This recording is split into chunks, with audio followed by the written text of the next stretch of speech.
തെന്നാലി രാമൻ കഥകൾ. ദൈവീക ശക്തിയുള്ള തത്ത. നഗരത്തിലെ പ്രമുഖ രത്നവ്യാപാരിയായിരുന്നു സനാതന ത്രിപാഠി. അയാളുടെ കൈവശം ദൈവീക ശക്തിയുള്ള ഒരു പച്ച പനന്തത്തയുണ്ടായിരുന്നു. ഒരു കാലത്ത് ആരും അറിയപ്പെടാത്ത ചില്ലറ വ്യാപാരിയായിരുന്ന അയാൾ ആ തത്തയുടെ വരവോടെയാണ് പ്രശസ്തനും കോടീശ്വരനും ലോകമെങ്ങും അറിയപ്പെടുന്ന രത്നവ്യാപാരിയുമായി തീർന്നത്. ലോകത്തിൻ്റെ നാനാഭാഗങ്ങളിൽ നിന്നും തത്തയെ കണ്ട് അനുഗ്രഹം നേടുന്നതിനും തത്തയുടെ ഉടമയായ ത്രിപാഠിയുമായി വ്യാപാരം ചെയ്യുന്നതിനുമായി ധാരാളം ആളുകൾ നഗരത്തിൽ എത്തിച്ചേരുമായിരുന്നു. വരുന്നവർ തത്തയ്ക്ക് വിശിഷ്ട പഴവർഗ്ഗങ്ങൾ നേദിക്കുമ്പോൾ ആ തത്ത ഹരേ രാമ ഹരേ രാമ ഹരേ കൃഷ്ണ എന്ന് ജപിച്ചുകൊണ്ട് ചിറകുകൾ രണ്ടും മേൽപോട്ടുയർത്തിപ്പിടിച്ച് സന്ദർശകരെ സ്വാഗതം ചെയ്യുകയും പതിവായിരുന്നു. തത്തയുടെ മാഹാത്മ്യം കൊണ്ട് പതിവുകാരുടെ എണ്ണം വർദ്ധിച്ചു വ്യാപാരം 100 ഇരട്ടി അഭിവൃദ്ധിപ്പെട്ടു. അതോടെ അയാളുടെ അഹങ്കാരവും 10 മടങ്ങ് വർദ്ധിച്ചു. ഈ സന്ദർഭത്തിലാണ് കൃഷ്ണദേവരായർ ആ തത്തയുടെ മാഹാത്മ്യത്തെക്കുറിച്ച് അറിയുന്നത്. അതിനെ കാണണമെന്നും അനുഗ്രഹം നേടണമെന്നും പറ്റുമെങ്കിൽ അതിനെ സ്വന്തമാക്കണമെന്നും അദ്ദേഹത്തിന് അതിയായ മോഹമുണ്ടായി.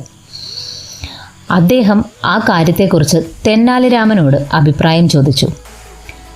രാമ, രത്നവ്യാപാരി ത്രിപാഠിയുടെ പക്കലുള്ള ദൈവീക ശക്തിയുള്ള തത്തയെക്കുറിച്ച് അറിഞ്ഞപ്പോൾ മുതൽ അതിനെ നേരിൽ കാണണമെന്നും സ്വന്തമാക്കണമെന്നും നമുക്ക് ആഗ്രഹം തോന്നുകയാണ്. പ്രഭോ, വ്യാപാര അഭിവൃദ്ധിക്ക് വേണ്ടി ആ ത്രിപാഠി പ്രചരിപ്പിക്കുന്ന കുതന്ത്രമാണിത്. കാള പെറ്റിരിക്കുന്നു, കയറെടുത്തുകൊള്ളൂ എന്ന് വിളിച്ചു പറയുന്ന വിരുദ്ധൻ്റെ വാക്ക് വിശ്വസിക്കുന്നവരാണ് സാധാരണ ജനങ്ങൾ. രാമ, ഇത്തരത്തിലുള്ള വാദങ്ങൾ കേട്ടെന്നും നമ്മുടെ ആഗ്രഹത്തിന് തടയിടുവാൻ കഴിയുമെന്ന് തോന്നുന്നില്ല. തിരുമേനി, മനുഷ്യരെ പോലെ അറിവുള്ളവയല്ല പക്ഷിമൃഗാദികൾ. മനുഷ്യരുമായുള്ള നിരന്തര സമ്പർക്കം കൊണ്ട് എന്തെങ്കിലും കഴിവുകൾ അവയ്ക്ക് നേടാൻ കഴിഞ്ഞുവെന്ന് വന്നേക്കാം. അത് ദൈവിക ശക്തിയാണെന്നും മറ്റും ധരിക്കുന്നത് മണ്ടത്തരമാണ്. എന്തോ കേൾക്കും തോറും അതിനെ നേരിൽ കാണണമെന്നുള്ള അഭിവാഞ്ഛ നമ്മുടെ മനസ്സിൽ വർദ്ധിച്ചു വരികയാണ്. തെന്നാലി രാമൻ പറഞ്ഞതൊന്നും കൃഷ്ണദേവരായരെ സമാധാനിപ്പിച്ചില്ല. അത്രമാത്രം ദൈവിക ശക്തിയുള്ള ആ തത്തയുടെ മഹാത്മ്യം അദ്ദേഹത്തിൻ്റെ മനസ്സിനെ സ്വാധീനിച്ചു കഴിഞ്ഞിരുന്നു. രാമൻ ആലോചിച്ചു. വിശിഷ്ട വസ്തുവകകളെല്ലാം ഭരണാധികാരികൾക്ക് സ്വന്തമായവയാണ്. അവർ ആഗ്രഹിച്ചാൽ അവയെല്ലാം കാണിക്കയായി സമർപ്പിക്കേണ്ടതുമാണ്. ഏതായാലും തത്തയുമായി രാജസന്നിയിൽ ഇത് എത്തിച്ചേരുവാൻ സനാതന ത്രിപാഠിക്ക് നീട്ടോല കൊടുത്തു വിടുക തന്നെ. പ്രഭോ, അവിടുന്ന് നിരാശനാകേണ്ട കാര്യമില്ല. തത്തയുമായി അങ്ങയുടെ സവിധത്തിൽ ഉടനെ എത്തിച്ചേരണമെന്ന് ത്രിപാഠിക്ക് നീട്ടോല അയക്കുന്നുണ്ട്. സമാധാനമായി വേണ്ട ഏർപ്പാടുകൾ ചെയ്തുകൊള്ളൂ. രാജകിങ്കരന്മാർ വശം സനാതന ത്രിപാഠിക്ക് തെന്നാലി രാമൻ നീട്ടോല കൊടുത്തയച്ചു. അഹങ്കാരിയായ ത്രിപാഠി മനസ്സില്ലാ മനസ്സോടെ തത്തയുമായി കൃഷ്ണദേവരായരുടെ സവിധത്തിൽ എത്തിച്ചേർന്നു. അയാളുടെ മട്ടും ഭാവവും എല്ലാം കണ്ടപ്പോൾ രാജാവിനോടൊപ്പം അവിടെ ഉണ്ടായിരുന്ന തെന്നാലി രാമന് അയാളോട് വെറുപ്പും വിദ്വേഷവും തോന്നി. രാജാവിൻ്റെ തിരുമുമ്പിലെത്തുമ്പോൾ ഒരാൾ പാലിക്കേണ്ട ആചാരമര്യാദകളൊന്നും തന്നെ ധിക്കാരിയായ രത്നവ്യാപാരി അനുസരിച്ചില്ല. പണത്തിൻ്റെ ബലത്തിൽ ഇത്രമാത്രം അഹങ്കരിക്കുന്ന ഇയാളെ തക്കതായ പാഠം പഠിപ്പിക്കാതെ വിടുന്നത് ശരിയല്ല. തെന്നാലി രാമൻ മനസ്സിൽ തീരുമാനിച്ചു. അതിനായി ഒരു കെണി ഒരുക്കുവാനും പദ്ധതിയിട്ടു. അടുത്തു നിന്ന് ഒരു ഭൃത്യനെ വിളിച്ചിട്ട് തെന്നാലി രാമൻ അയാളുടെ കാതിൽ എന്തോ രഹസ്യമായി മന്ത്രിച്ചു. തലയാട്ടി സമ്മതിച്ചിട്ട് അയാൾ അവിടെ നിന്ന് പോകുകയും ചെയ്തു. നിങ്ങളാണ് പ്രമുഖ രത്നവ്യാപാരിയായ സനാതന ത്രിപാഠി അല്ലേ? തെന്നാലി രാമൻ അർത്ഥം വെച്ച് ചോദിച്ചു.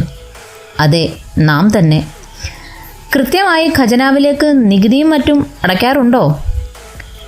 ഈ രാജ്യത്ത് ഏറ്റവും കൂടുതൽ നികുതി അടയ്ക്കുന്ന ഏക രത്നവ്യാപാരി നാം തന്നെയാണ്.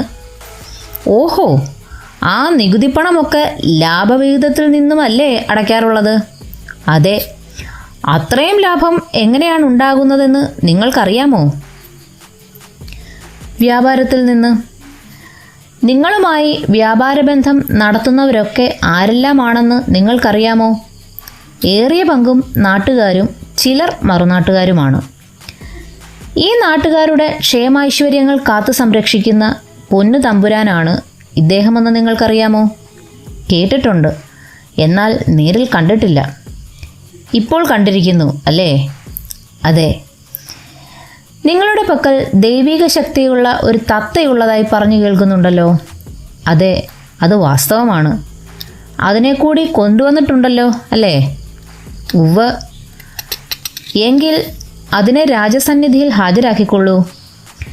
പൊന്നുതമ്പുരാന് അതിനെ കാണുവാൻ ആഗ്രഹമുണ്ട്. തൻ്റെ ഭൃത്യനെ പറഞ്ഞുവിട്ട് കുതിരവണ്ടിയിൽ വെച്ചിരുന്ന ശുഖപഞ്ചശം എടുത്തുകൊണ്ടുവരാൻ വ്യാപാരി കൽപ്പിച്ചു. രത്നങ്ങൾ പതിച്ച സ്വർണ്ണക്കൂട്ടിൽ പച്ച നിറമുള്ള സുന്ദരി തത്ത.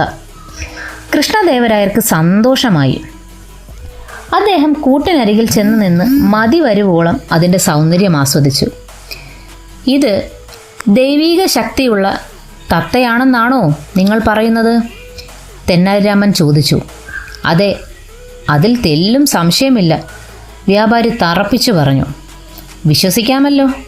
തീർച്ചയായും. ഈ തത്ത നാമം ജപിക്കണമെങ്കിൽ എന്ത് ചെയ്യണമെന്നാണ് നിങ്ങൾ പറയുന്നത്?